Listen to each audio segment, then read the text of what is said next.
Darling, you aren't even dressed. You'll be late for church. I'm not going. But, Daddy, you'll get arrested. Don't you know they've passed a new law? No fishing on Sunday? That's right, and now everyone has to go to church. But Grandma doesn't go to church. That's because she has a health certificate. So, is Grandma the only one that gets an exemption from going to church on Sunday? Or will we get one too? Today, hopefully we're going to answer that question. So let's get started. It was a simpler time when all families went to church on Sunday. But interestingly enough, that clip was a fictitious episode showing not just mandated Sunday rest, but also mandated Sunday worship. The Blessington Method was an episode of Fine Family Television that aired on November 15, 1959. The series was entitled Alfred Hitchcock Presents. Yes, that same Alfred Hitchcock that directed movies such as Psycho and The Birds. Anyway, in this episode, the family discusses with the father why he needs to go to church, while the father explains that he didn't want to go to church on Sunday. Take a look at the whole scene and tell me if you can spot something that I didn't. My, what a beautiful morning. Darling, you aren't even dressed. You'll be late for church. I'm not going. You're not going? Why, John, you haven't missed church in 20 years. Not going. Do you mind if I ask why? I'm going fishing. You're what? Well, don't look so alarmed. But, Daddy, you'll get arrested. Don't you know they've passed a new law? No fishing on Sunday? Who passed it? Just last week, the League for Elderly Democracy passed it. That's right, and now everyone has to go to church. But Grandma doesn't go to church. That's because she has a health certificate. If you're old enough, you can get a health certificate and you don't have to go. That's why there's no one on the street Sunday morning. Aha. I hadn't noticed that. Well, of course not. You've always been in church. Doesn't matter. It's decided. I'm going fishing. Really, Daddy? Now, don't all look so alarmed. You don't have to call a lawyer and have me committed. I'm going to eat a big stack of fresh, fluffy pancakes, drowned in golden, sparkling syrup. And then I'm going fishing. Well, children, we'll go to church. Most people don't realize it, but soon enough, life is going to imitate art. That's because we're about to see something that the Heritage Foundation is cooking up as they call for a uniform day of rest. Looking at this again, I think we all need to be asking ourselves the question, is this for real for real? Is life really going to imitate art? Seventh-day Adventists have been saying for years that it absolutely is. We've taught that in America, laws will be passed requiring people to cease certain activities on Sunday and requiring them to go to church on Sunday, just like in that video. It's interesting to note that even in this episode from 1959, the only thing that excluded someone from having to attend church on Sunday was a certificate of bad health, period. From Alfred Hitchcock's fictitious cinematic perspective, when he looked 30 years into the future, he saw a society in which Sunday sacredness was enforced. But I certainly don't believe that this is fiction, even more so now, because the Heritage Foundation just released this document on January 8th, 2026, entitled Saving America by Saving the Family. Let me show you what it has to say. The state of the American family is in crisis, with a low marriage rate, a low fertility rate, and an epidemic of broken homes. Without the formation and stability of families, America will not survive. The Heritage Foundation is cooking something up because that document says that they want to examine the current state of the American family along with innovative solutions to encourage family formation. Now, don't miss this. The Heritage Foundation has identified an issue with the family, and they have stated that they also have some solutions. And in a moment, I'm going to show you what some of those solutions are. But first, I need to show you a connection from the year of this episode and the year that the Heritage Foundation really took off. The episode, according to IMDb, takes place in the future year of 1980. This time coincidence is important because it was around that time in 1980 that this religious organization grew to prominence in America. But don't take my word for it. Take a look for yourself. I want to take you all the way back to 1980. Ronald Reagan had just won the presidency. A young political research group and think tank called the Heritage Foundation independently published a plan. And the intent of that plan was to push the incoming Republican administration further to the right and introduce a more conservative ideology into the White House. The plan was called Mandate for Leadership, and it was a behemoth. 20 volumes, 3,000 pages, literally thousands of ideas laid out for the Reagan administration to adopt. Those 3,000 pages were later distilled down to a simple 1,000 pages, and eventually it was published as a book. Reagan ended up asking the Heritage Foundation to give a copy to every member of Congress, and soon enough, this book became a bestseller nationwide. That was written nearly 44 years ago. The Heritage Foundation estimates that within a year of handing over its very first mandate for leadership in 1980, the Reagan administration had implemented 60% of their 2,000 plus proposals. As I said, coincidentally, it's the same year that Alfred Hitchcock prophesied on television that a Sunday law would be passed. You have a religious organization coming into prominence that effectively wanted to take the reins of government, and take the reins they did, because this was the estimated result of this movement. You heard it for yourself. Within 1 year, up to 60% of the mandates from this document were implemented by the Reagan administration, who, interestingly enough, had this slogan when he ran. That's right, make America great again. I couldn't make this stuff up if I tried. But the story goes deeper. Obviously, the initial parallel is clear. In 1980, it was let's make America great again. And again, in 2024, it was make America great again. Again. And now the Heritage Foundation is at it again. Under Ronald Reagan in 1980, there was a mandate for leadership released by the Heritage Foundation. And in 2025, there was another mandate for leadership that eventually made its way into becoming the foundation for Project 2025. Is it just me, or do you see a pattern here as well? And just to make the prophetic coincidence, or should I say prophetic fulfillment, even clearer, let's check in on the Project 2025 mandate for leadership to find out what percentage, if any, has been implemented by the Trump administration. This says that the progress is sitting at 51%. Admittedly, it's a little slower than what took place under the Reagan administration. But what is most concerning is one of the Heritage Foundation's proposed solutions to restore the American family. In the document I mentioned earlier, they had this to say. In the section entitled, A Uniform Day of Rest, it says, as zoning laws allow a community to determine where one can operate certain businesses, blue laws reflect the local judgments as to when one can operate certain businesses. In the case of McGowan v. Maryland, the Supreme Court held by an 8-1 vote that Sunday closing laws that include the purpose of providing a uniform day of rest are constitutional and can accommodate the fact that the majority of people who take a day of rest for religious reasons do so on Sunday. And this is where the language starts to sound harmless, right before it stops being harmless. Here they're comparing blue laws to zoning laws for buildings, indicating that both of these serve an important purpose for the safety and function of society. It goes on to say, a uniform day of rest that limits commercial activity can provide temporal boundaries that help communities to set aside time for religious observance, family gatherings, outdoor activities, and rest. A stable base of research shows that these practices correlate with better mental health, stronger social bonds, and more stable family structures. By restoring a common rhythm of rest and reflection, community rest laws could help to reverse the trend toward spiritual homelessness and foster the social habits necessary for communities to cohere and flourish. Are you seeing the pattern here? They're calling it community rest laws, but it's simple. The uniform community day that they want is Sunday.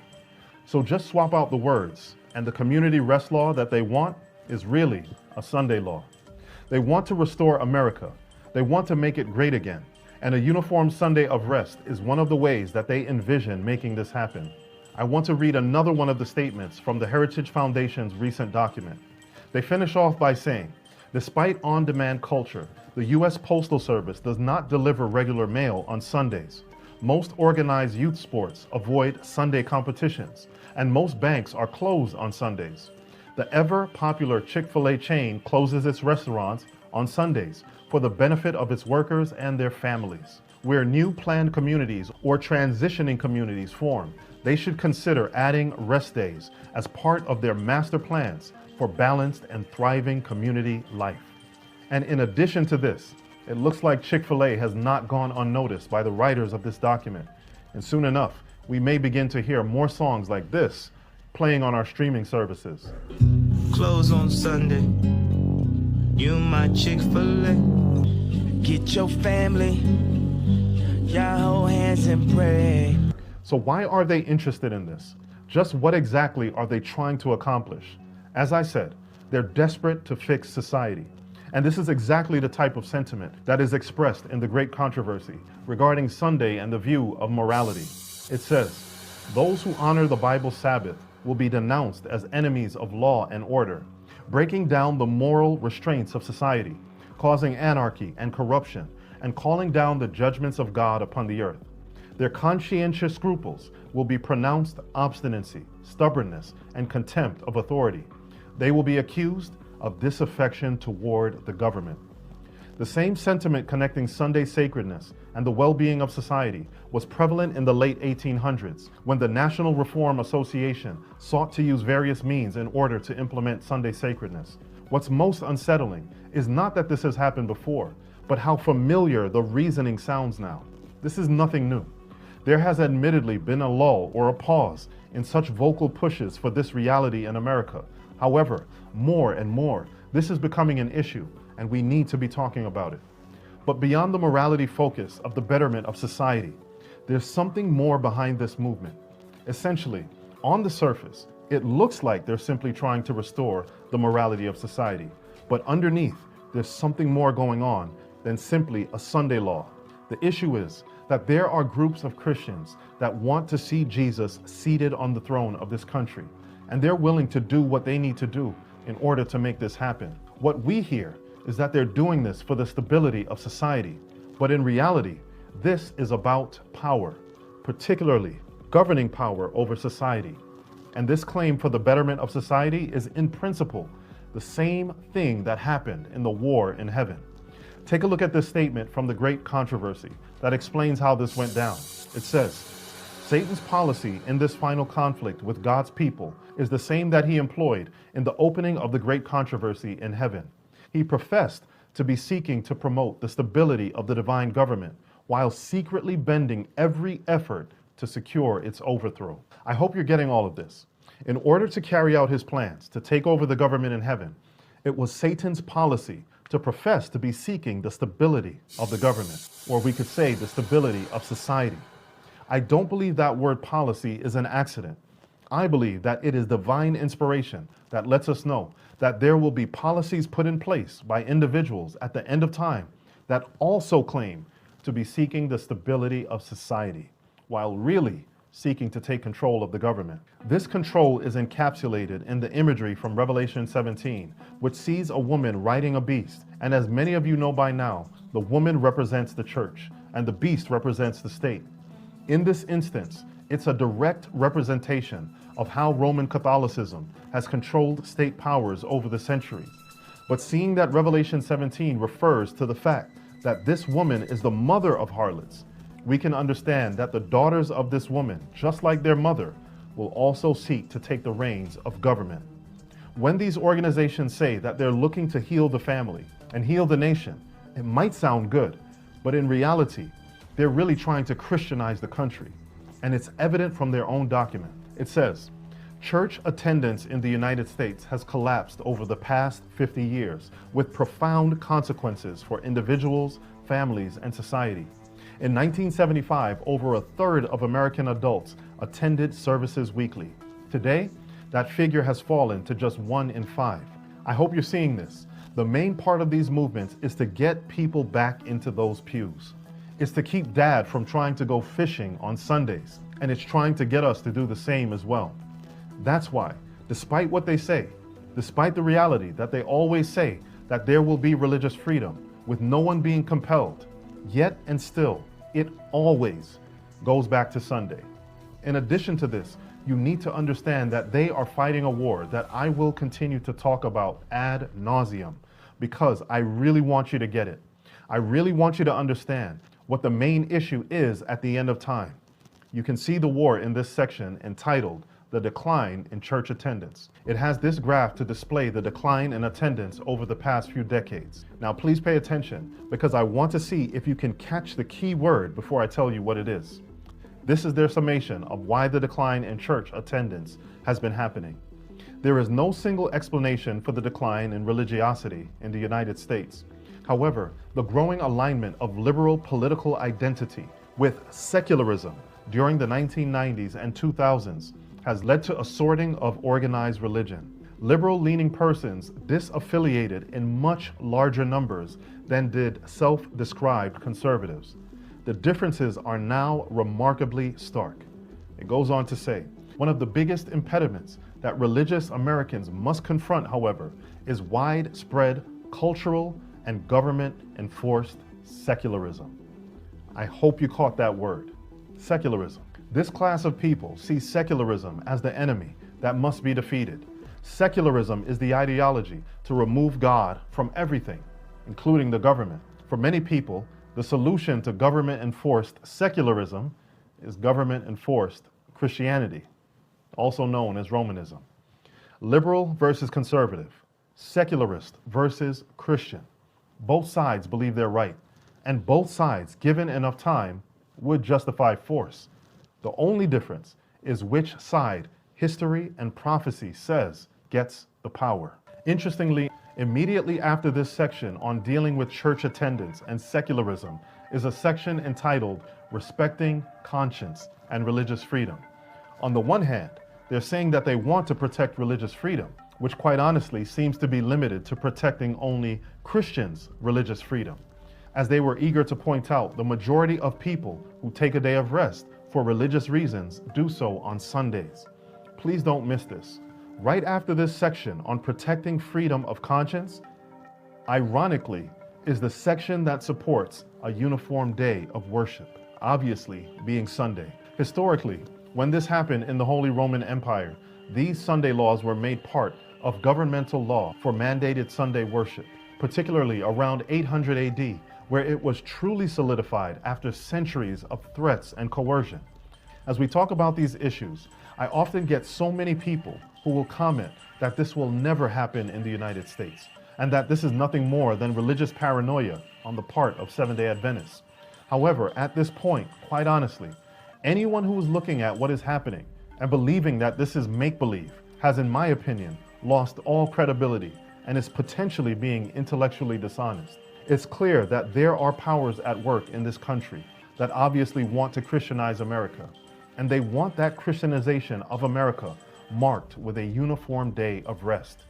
That uniform day of rest is not going to be Monday, Tuesday, Wednesday, Thursday, Friday, or Saturday. It will indeed be Sunday, because that's exactly what happened in the Holy Roman Empire with the first beast of Revelation 13, and it is exactly what will happen again when the image to that empire is formed. What I'm seeing in this latest document from the Heritage Foundation is another angle for their push to implement Sunday sacredness. In the Project 2025 document, the claim was pushed through labor and giving workers a day off. And now, in this document, the angle is being pushed through the family. It's interesting that in Project 2025, they said that exceptions would be made for Sabbath keepers, just like the exceptions for grandma. But the reality still remains. It always goes back to Sunday at the end of the day, and I can say for sure that eventually there will be no exemptions.